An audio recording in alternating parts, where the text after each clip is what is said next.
This is a quick one. This is Mr. Gata, head of ZESA.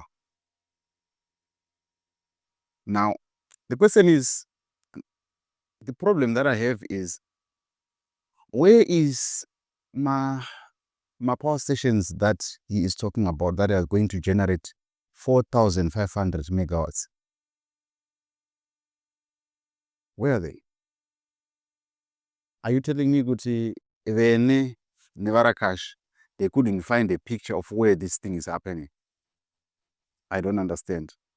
Are we not being sold another lie, Kuti, kuchange kune magets by 2025? I want to tell you how magets have affected me as a content creator in Zimbabwe. Sadly, I had to move to South Africa for the time being whilst I'm sorting the issue of power. I know the issue of power has always been with us, but as a content creator, for me to be able to use, when I was in South Africa, I could use my laptop with or without power. My laptop, when I went to Zimbabwe, the battery, I couldn't find the battery for this laptop. I tried to look here and there, I couldn't find it. And the batteries that I could get, sometimes they would not work. And the only battery that I had for the Lenovo T530 was, the problem was with it was that I only had to charge it on another laptop for it to power my PC. So you see where the dynamics are going. So I had to move here to South Africa until I sort out having a proper power backup, whereby if I want to create content, I'm not going to be limited by the issue of power. So that is one thing. But let me talk to you about what is happening in Germany.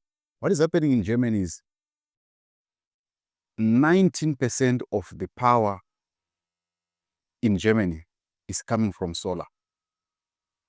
And this is how they've done it. They've distributed money to institutions, banks and financial institutions. And this money is, the banks then goes to an individual who's got a house. And that house is then used as a power generation unit. They install a system of 10 kV. And that 10 kV is going to bring back the surplus of electricity back into the grid. So they are saying 19% of electricity is coming from solar. And to me, it's a big concern. Looking at Germany, they don't have so much sunlight in their country. They also experience very cold winters, but still they are being able to produce that kind of energy. We have 93% of sunlight all year round in Zimbabwe. We have bigger land in terms of square kilometers. Germany has got 30,000 square kilometers less than Zimbabwe, but it has a higher population of about 83 million. And from that 83 million, they are able to power all those houses. They produce something like 243, 200 plus gigawatts of power. So these institutions, this is how it works. The institutions contract a solar company. A solar company comes and installs a system at your house. The surplus goes back to the energy supplier. The energy supplier then sells it to the industries, be it your mining companies, be it your industrial companies, be it the city council, be it whoever who is requiring the energy. And from that money, they recover the cost of setting up a solar system at your house. If you have got the $20,000 to set up your solar system on your own, you can do that, but provided you are going to send it back, you're going to send the surplus into the grid and you get paid for that.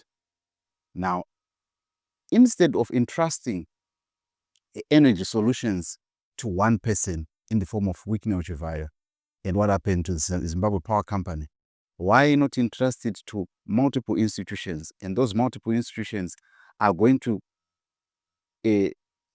enact projects that are going to ensure that we have probably a project in Chishawasha, of houses in Chishawasha, houses in Hatfield, houses in Mandara, houses in Tenwald, houses maybe in Waterfalls. All these houses, people, we have satellite projects that are running in different places that are bringing back energy back to the grid. Because we can't talk of 2030 agenda without electricity. The vision 2030 can only be achieved if there is power. We cannot industrialize or become a middle income if we don't have power. So if entrusting power in ZESA, the same company that has failed us for years, is what the government is doing, to me, it shows that we are repeating the same insane thing, because ZESA inherited this company in 1980. What have they done in order to ensure, one, they maintain the power, they generate more power, and they keep the country in lights? They've not done that in 43 years. Why not change the system? Entrust it in private players.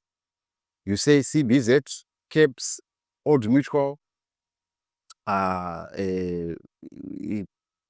ABC, FVC, inject money into the system, go into the market, look for money, empower people, so that you install these solar projects that can bring back power into the country. These projects will not require a lot of time compared to the turnaround of building up a thermal power station. At least if we have got households lit, then we can talk about power generation from Kariba being distributed to farms and industries, and miners and everyone.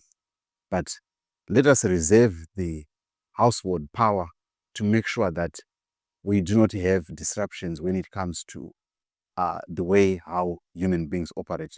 But what you think? For me, I personally feel that this is a lie, and it is a lie that is being repeated, and the insanity of entrusting the same institutions that have failed to deliver electricity for years is mind-boggling.